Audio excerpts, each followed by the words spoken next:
Hello everyone, this is Noor from one man show और आज हम करने वाले हैं स्टैंडर्ड 9th अलजेब्रा का फर्स्ट चैप्टर सेट का एक्सरसाइज प्रैक्टिस सेट 1.3।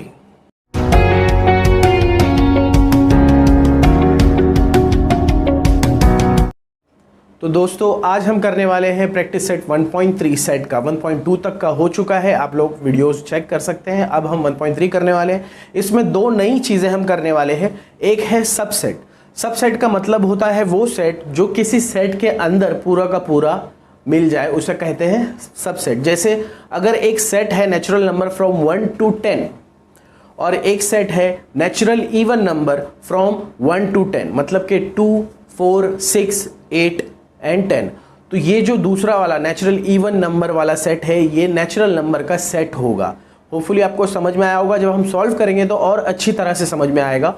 और सेकंड चीज़ है वेन डायग्राम, जो हम करेंगे वो आपको समझ में आ जाएगा। तो यहाँ पर मैंने क्वेश्चन नंबर 1 लिख कर रखा है, ज़रा देखिए क्या है ये। इफ़ आप अपनी बुक खोल देंगे तो आपको ज़्यादा आसानी होगी, वरना आप यहाँ से भी देख कर सकते हैं।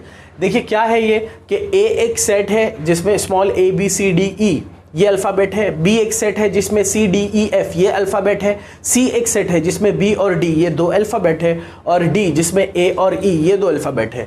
तो then which of the statement are true and which are false, ये हमें पता करना है। ये जो मार्क है C की तरह का मार्क और उसके नीचे लाइन, वो मार्क है सबसेट का। पहला स्टेटमेंट है C is subset of B। क्या C पूरी की पूरी तरह B में है? इसके C के अंदर है B और D।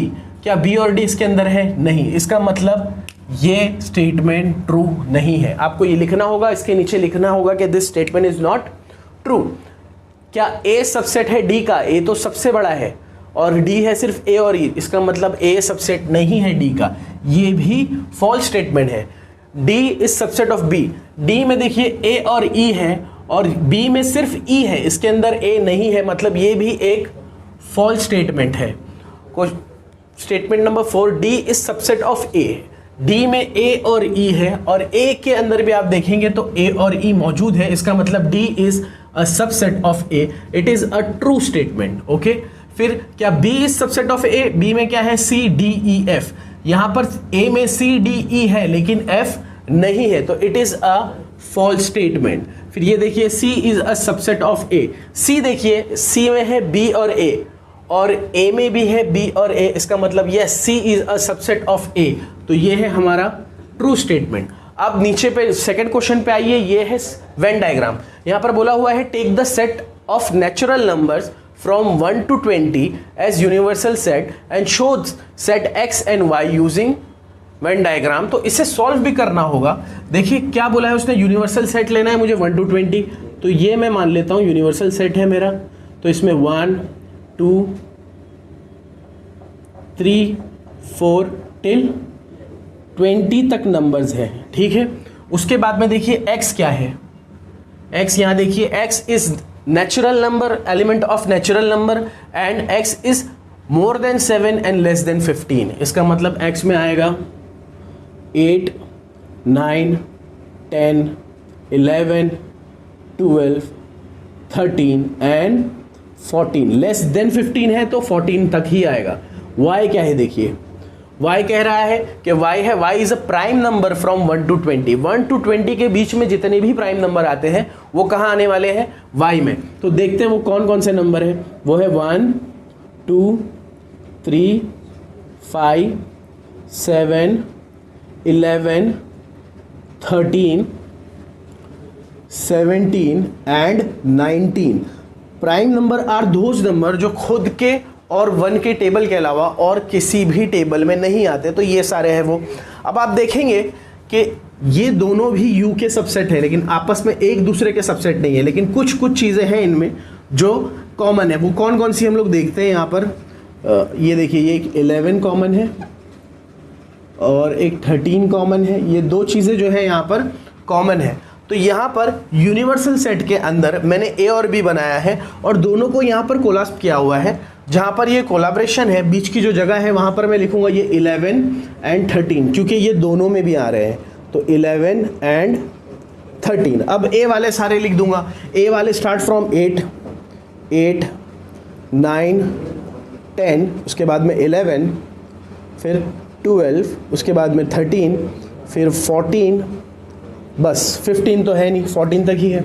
अब ये वाले देखिए, यहाँ पर क्या क्या है, यहाँ पर है 1 2 3, फिर 5 है, 5 के बाद में 7 है, 7 के बाद में 17 एंड 19, 17 एंड 19। अब जो ये नंबर्स बच जाते हैं 1 से 20 के बीच में, वो मैं यूनिवर्सल में बाहर लिख दूंगा। मैं 1 लिख चुका हूँ, 2 हो गया है, 3 हो गया है, 3 हुआ है पर क्या 4 हुआ है? नहीं, 4 तो मैं 4 बाहर लिखूंगा। 5 हुआ है, यस। 6 नहीं, तो 6 भी बाहर लिखूंगा। 7 हुआ है, 8 9 10 हुआ है, 11 12 13 14 हुआ है। क्या 15 हुआ है दोस्तों? नहीं, तो 15 को भी बाहर लिखूंगा। 16 हुआ है, नहीं, उसे भी बाहर। 17 हो चुका है, 18 नहीं हुआ है तो उसे भी बाहर, और 19 हो चुका है, तो लास्ट नंबर 20। तो ये इस तरह से बनेगा मेरा वेन डायग्राम। जब आप इसको एक बार सॉल्व करोगे आपको इजीली पूरा समझ में आ जाएगा। सबसे पहले इसका एक स्क्रीनशॉट लीजिए, फिर हम आगे बढ़ते हैं। तो दोस्तों आइए आगे बढ़ते हैं। अब आता है क्वेश्चन नंबर 3। वहाँ पर क्वेश्चन नंबर 3 क्या देखा हुआ है, अपनी बुक में भी देखिए, यहाँ पर भी देखिए। यूनिवर्सल सेट दिया हुआ है 1 2 3 7 8 9 10 11 12, और एक सेट दिया हुआ है P विच इज 1 3 7 एंड 10। तो मुझे बताना है show that the set U P and P dash by the Venn diagram. ये P डैश का मतलब है कॉम्प्लीमेंट ऑफ P, मतलब जो P में नहीं है वो सब, यूनिवर्सल सेट के अंदर जो P के बाहर है वो सब, P का बिल्कुल भी अपोजिट। तो P क्या है बताइए मुझे सबसे पहले। P है 1 3 7 एंड 10, और यूनिवर्सल में जब मैं लिखूंगा बाहर, तो बाहर जो अंदर लिख लिया वो बाहर नहीं लिखूंगा, मतलब 1 लिख लिया है तो बाहर लिखूंगा 2, 3 लिख लिया है तो अब लिखूंगा 8, फिर 9, 10 लिखा हुआ है तो लिखूंगा 11 और 12। तो ये है मेरा P। और जो P के अलावा बाहर बच रहा है, ये इसे एक और सर्कल बना सकता हूं मैं इस तरह से, और इसे मैं कहूंगा P डैश या कॉम्प्लीमेंट ऑफ P। ये क्या है मेरा? Complement of P। तो ये इस तरह से मैंने बता दिया वेन डायग्राम के किस तरह से होता है। फिर यहां पर एक और चीज बोली है सेकंड में, verify P dash is equal to P। अब देखिए P डैश क्या है, P कॉम्प्लीमेंट क्या है, कॉम्प्लीमेंट ऑफ P क्या है जो P के अंदर नहीं है। तो देखते हैं वो क्या है जो P के अंदर नहीं। पहले P लिखते हैं, क्या है P, क्या है बताइए मुझे। P इज 1 3 7 10, this is equation number 1। What is complement of P, जो इसके अंदर नहीं है, मतलब ये बाहर वाला क्या है वो सब, 2 8 9 11 12। तो ये क्या है मेरा कॉम्प्लीमेंट ऑफ P। अब मुझे करना है कॉम्प्लीमेंट ऑफ कॉम्प्लीमेंट P, मतलब इसका उल्टा, जो इसमें नहीं है लेकिन यूनिवर्सल सेट में है। तो ये हटा दो, तो यूनिवर्सल सेट में क्या बचेगा, 1 3 7 10। क्या बचेगा? बचेगा 1 3 7 10, और this is my equation number 2। तो by equation number 1 and 2 what we can say, we can say complement of complement P is equal to P। देखिए ये और ये सेम है, कहां से आया ये, बाय इक्वेशन 1 एंड 2। तो समझ में आया मेरे दोस्तों। अब ये देखिए fourth some of this exercise, यहां पर A दिया हुआ है 1 3 2 7, A दिया हुआ है 1 3 2 7, और मुझे 3 सबसेट बनाने हैं A के। मैं मान लेता हूं कि B C और E, या B C और D है, तो B एक बना लेता हूं मैं। B रहेगा मान लो 1 3, पूरा का पूरा इसके अंदर है इसलिए सबसेट है। C रहेगा 3 2, इन दोनों को ले लिया। अब D रहेगा 2 7, इन दोनों को ले लिया। फिर मैं 1 7 को भी ले सकता हूँ, फिर मैं 3 7 को भी ले सकता हूँ। इस तरह से मैं एक सिंगलटन सेट भी बना सकता हूँ, कई सारे 1 ले सकता हूँ, 3 ले सकता हूँ, 2 ले सकता हूँ, 7 ले सकता हूँ। ये सारे जो होंगे वो A के ही सबसेट होंगे। तो ये था क्वेश्चन नंबर 3 एंड 4, और now we are going for the next question. उससे पहले आप लोग स्क्रीनशॉट ले लीजिए। तो दोस्तों अब हम करने वाले हैं question number 5 of practice set 1.3 of set. Right the subset relation between the set. ये कुछ सेट दिए हुए, इनके सबसेट रिलेशन हमें लिखने हैं। जैसे कि P is the set of all resident of Pune. P एक सेट है जिसमें तमाम जितने भी लोग पुणे में रहते हैं उनका सेट है वो। उसके अलावा M is the set of all residents of Madhya Pradesh, M Madhya Pradesh में रहने वाले लोगों का सेट है। I is the set of all resident of Indore, Indore में रहने वालों के सेट को आई कहा गया है। B is the set of all residents of India, India के सब लोगों को क्या कहा गया है, बी में आते हैं वो लोग। और H is the set of all resident of Maharashtra, और एच जो है वो महाराष्ट्र में रहने वाले सारे लोगों का सेट है। वैसे तो मैं हर सेट को, इस पी को, एम को, आई को, एच को, सबको आई के साथ में अंदर ले सकता हूं। आई के अंदर सारे आएंगे, सब सारे के सारे आई के सब सेट है।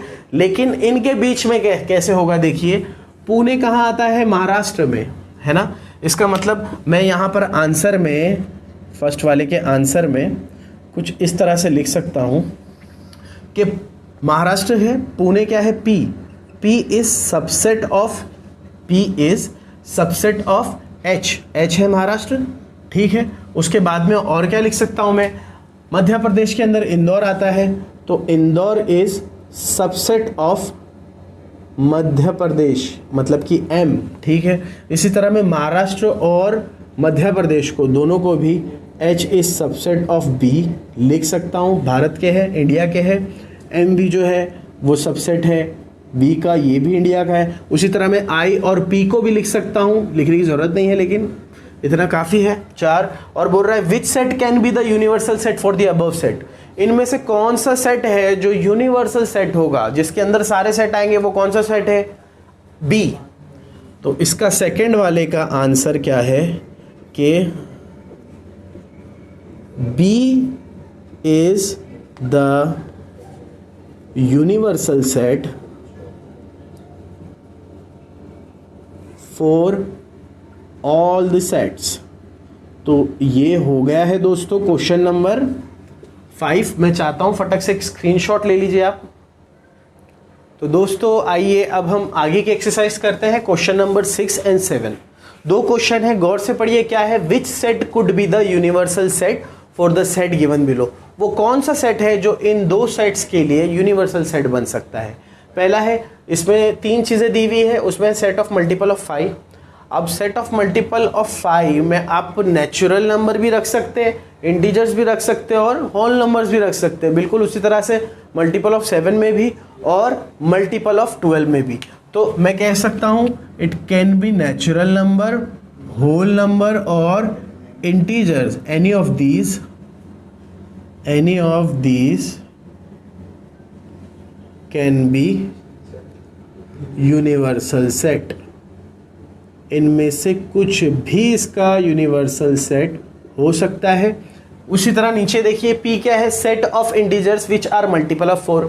अब इसमें भी नेचुरल नंबर आएंगे, होल नंबर आएंगे और इंटीजर्स आएंगे। और set of all even square, even square मतलब जो 2 से मल्टीपल हो रहे हैं और स्क्वायर है किसी ना किसी चीज़ के, जैसे कि 4 हो गया, 16 हो गया, 36 हो गया। तो ये square, 36 is square of 6, 16 is square of 4, 4 is square of 2। और ये सारे स्क्वायर है और इवन नंबर है, तो ये भी जो है इंटीजर्स में भी आते हैं, माइनस में भी आते हैं, प्लस में भी आते हैं और होल नंबर में भी आते हैं। तो इसका भी आंसर वही होगा, it can be natural number, whole number and integers, any of these can be universal set. ये सिर्फ समझने वाली बात है दोस्तों। ये क्वेश्चन नंबर 7 देखिए, ये भी समझने वाली बात है बस कि let all student of a class in universal set, let set A be the student who secure 50%। एक यूनिवर्सल सेट क्या है, क्लास के बच्चे, मान लीजिए 20 बच्चे हैं, तो उसमें से 50% जो है वो है सेट ए, जिन्होंने 50 या 50 से ज़्यादा मार्क्स स्कोर किए हैं मैथ सब्जेक्ट के अंदर। तो जो मतलब कि 10 बच्चे हैं, वो 20 स्टूडेंट का 50% 10 बच्चे हो गए। और उसी तरह से बोल रहा है कि उसका कॉम्प्लीमेंट लिखिए, तो अगर 50% हटा दूंगा, 10 बच्चे हटा दूंगा तो बचेंगे 10 बच्चे ही, इसका मतलब 50%। देयरफॉर कॉम्प्लीमेंट ऑफ ए क्या होगा, कॉम्प्लीमेंट ऑफ ए भी होगा 50%। बस इतना सा आंसर है इसका, यही लिखना है आपको। और हमारी ये प्रैक्टिस सेट यहीं ख़त्म होती है। आखिरी प्रैक्टिस सेट बाकी है, वो हम ज़रूर करेंगे। इसका एक स्क्रीनशॉट ले लीजिए। और एक चीज़, अगर आपको मेरा वीडियो पसंद आ रहे हैं तो please do like, share, subscribe, press the bell icon and do share with your friends. Thank you.